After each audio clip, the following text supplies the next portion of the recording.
Hello everyone. I've watched this movie, To Kill a Monkey, and I must say it's very interesting, very educating. It's kind of spiritual and also entertaining too. And I would like to give my own godly opinion about the movie. When I said godly opinion, I mean godly opinion, not what everybody thinks about it. I just want to give my own opinion, and it's my own opinion. Remember, everyone has their own. They have their own opinion, and they are entitled to their own opinion.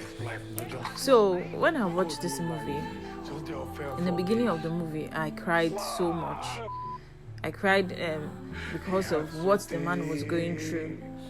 And most people, some persons are actually going through the same thing he actually went through when he was in the beginning of the movie. You can imagine when somebody tell you God no like you.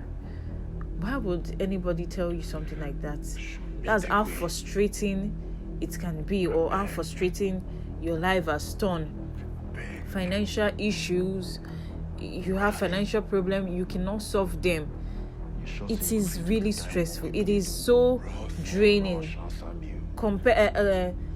Coupled with the fact that you're not a dull person, you're brilliant, you're smart, and you know what you can do, but you just can't do it because you can't do it because there's nobody helping you, there's no one around to help you. It is draining. It is really frustrating. But still, we shouldn't forget that God cannot give you a temptation that you cannot, that is bigger than you. There is nothing that God will give to you that is not expecting you to come out of it, or He will not guide you on how to come out of it. Yes, the man was frustrated. His wife was pregnant and was at the hospital. He needed help.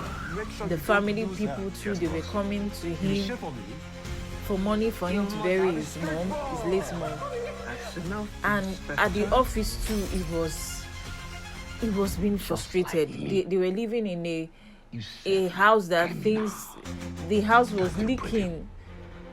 There was no money to survive. Oh God, how frustrating can it be? And some people are actually going through same thing. But let's not forget. You remember when he slept with his boss? That's to show that a sin is a sin. You cannot get peace from a sin. When he slept with the boss, collected the money, you remember what happened to him? On his way to the hospital, that same money got stolen from him. That means you cannot have peace with something you did not get genuinely. That was the whole thing that happened to him. After they later cut soap for him. What happened? He didn't have peace of mind. He never had peace. I know some persons will say, "Oh, he betrayed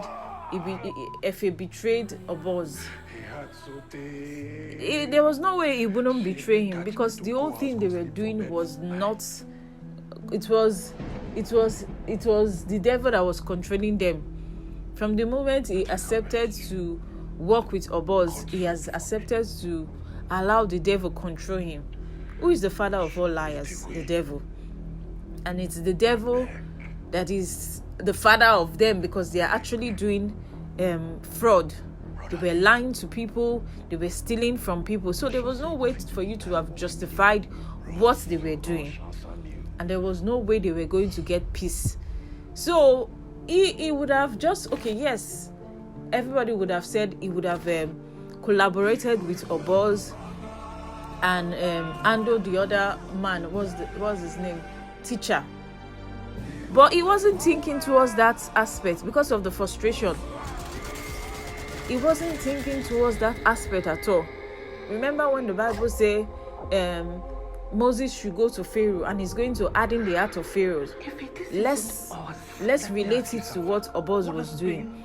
He came to Oboz, he was telling Oboz, please, let's settle this man. Let's come to an agreement with teacher.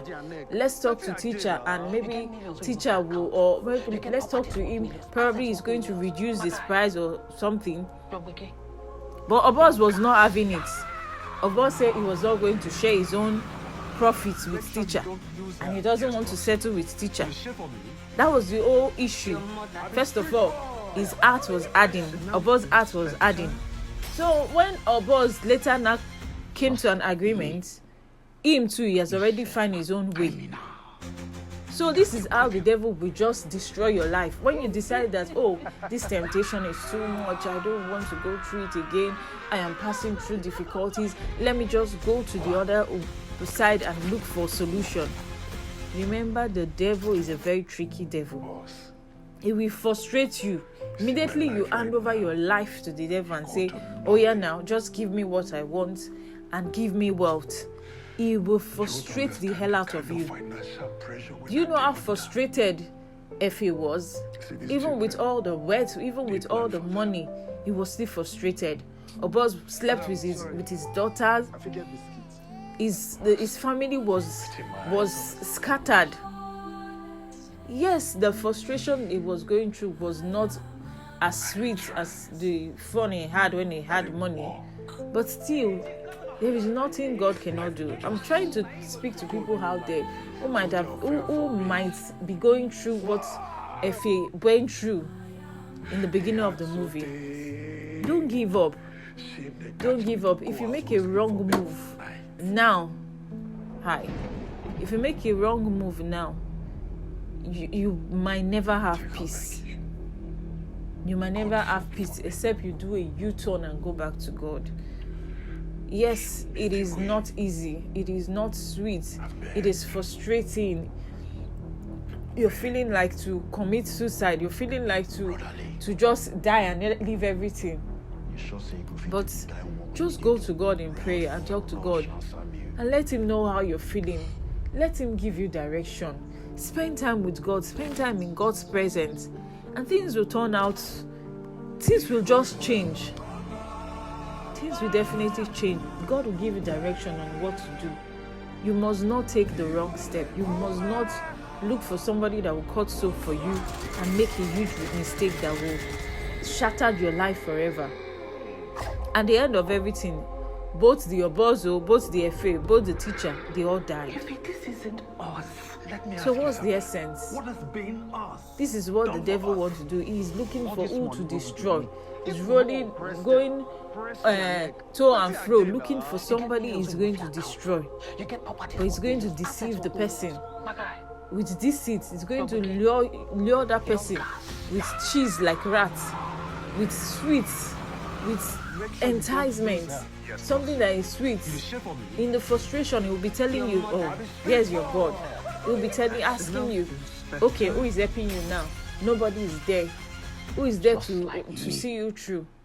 God is watching you.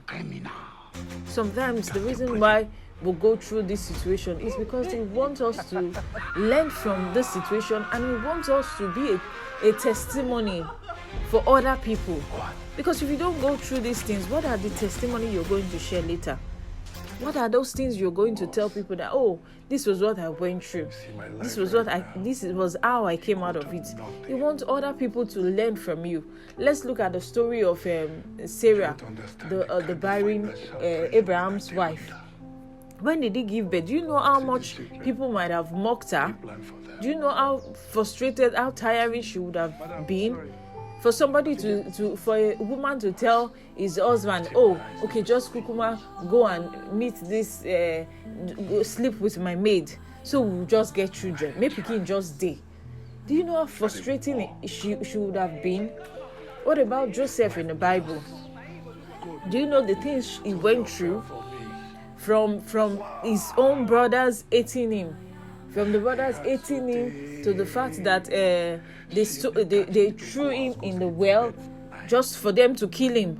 If not for the intervention of one of their brother, they would have killed him in that way. That one, I said, okay, just leave him. Let us sell him to these traders. We will sell him. From being sold as a slave, he got to Potiphar's house. Like it was from one fry pan to fire. From fry pan to fire. That was what he was going. But still, he held on to God. So let's hold on to God. No matter what we are going through. Yes, it might be very tough. It might be very tough, but God is still God. He will never leave you nor forsake you. He's with you in time of trouble. He's with you in time of need. He's with you all the way. Just hold on to God and still trust Him. Thank you so much. This is my own opinion about the movie. It is very interesting. It is spiritual. It is entertaining. Thank you very much. Bye, guys. This isn't us. Let me ask you something.